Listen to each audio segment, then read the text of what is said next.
Vamos voltar a Belém, no Pará, agora ao vivo, com a Isabela Mota, nos trazendo atualizações para mais um dia de COP30. E que espetáculo de visual, Isa. Onde exatamente você está? Bom dia.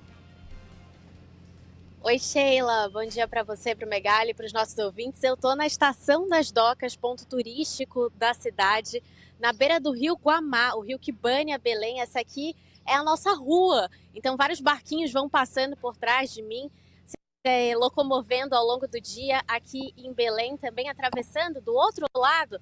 A 10 minutinhos a gente tem a região das ilhas, onde moram milhares de pessoas, também aqui em Belém, Ilha do Cumbu, um pouquinho mais à frente, a Ilha das Onças, e barcos de proteção, de reforço da Marinha, inclusive fazendo a segurança aqui de Belém nesse período em que a GLO está instalada. E falando em segurança, Sheila Megali, a gente teve um princípio de confusão ainda há pouco lá na Zona Azul, na área de negociação diplomática, que deveria ter sido aberta para a imprensa mais cedo, mas manifestantes indígenas tentaram invadir, foram interrompidos, não conseguiram acessar a área. E por conta disso, um plano de saída das pessoas foi inclusive colocado em prática. Diplomatas que já estavam na Zona Azul foram retirados. Eram poucas essas pessoas, porque a gente já está falando do início do dia, isso por volta de 7h20 da manhã. As negociações plenárias costumam começar 9h30, 10 horas. Então essas pessoas foram retiradas, a imprensa não pôde entrar. Onde é o portão principal, tá fechado. Tem agentes do Exército, da ONU também que fazem a segurança, não deixando com que essas pessoas consigam entrar na parte de negociação, e os jornalistas estão entrando pela saída. É o jeito que eles encontraram para conseguir liberar o centro de mídia agora de manhã, mas todo um esquema de segurança foi reforçado. Isso porque ontem a ONU, o secretário executivo para mudanças do clima, que é quem está à frente aqui da conferência em Belém, o Simon Stiell, ele enviou uma carta ao Brasil falando sobre as condições de infraestrutura e segurança da COP30. Reclamou principalmente sobre a falta de água. A gente teve vários dias com problemas de água na COP, então os banheiros com as torneiras sem funcionar, descargas sem funcionar, reclamando também do sistema de climatização, calor em pontos de pavilhões de países, e da segurança, que a segurança não era ideal.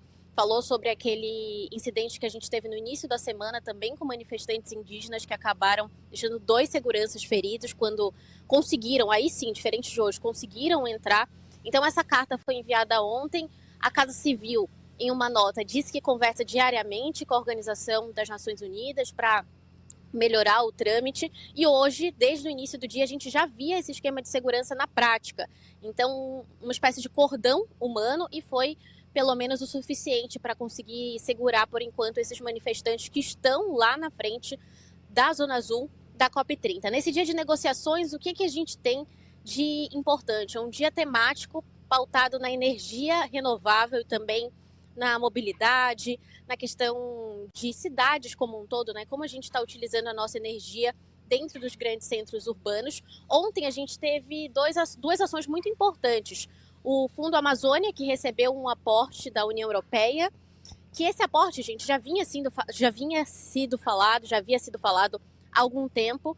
A União Europeia já havia falado, olha, vou fazer esse aporte. Mas só ontem que esse valor foi concretizado. Então, foi assinado, o Pix vai cair em breve agora sim para o Fundo Amazônia, que é um fundo gerido pelo BNDES para projetos aqui na região da Amazônia de preservação, de monitoramento, de uso sustentável. E o Plano Belém de Ação à Saúde Pública. Ontem foi um dia sobre direitos humanos, temático também da saúde. Um plano foi colocado em ação, já tem assinatura de 80 países e instituições, lançado aqui em Belém. 300 milhões de dólares foram doados por filantropia para esse plano, e o Brasil pretende usar esse dinheiro para a construção de novos hospitais, unidades básicas de saúde, em um modelo de resiliência climática. Ou seja, seriam espaços que conseguiriam suportar condições extremas, então inundações, seca aqui na Amazônia. Quando a gente está falando de atendimento ao povo ribeirinho, precisa ter um barco que consiga chegar até eles, mas em momentos de seca tem que ter um plano B. Então o ministro da Saúde falou que esse dinheiro vai ser utilizado nesse tipo de construção.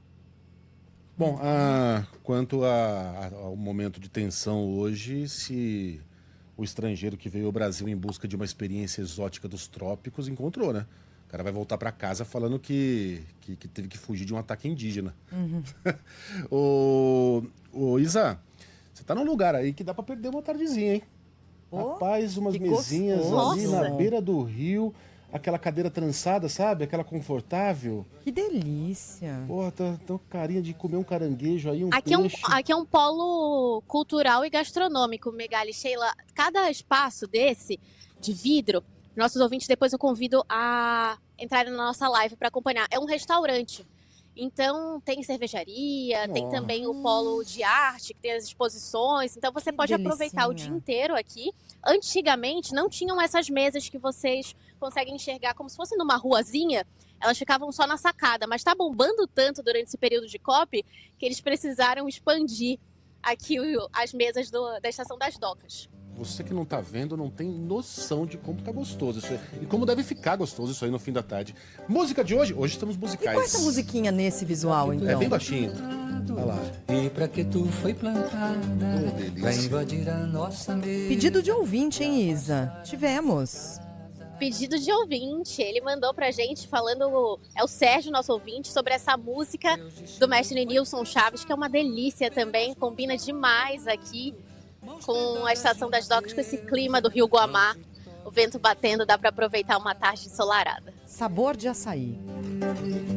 Isa, bom trabalho, bom fim de semana. Valeu! Valeu, até mais tarde.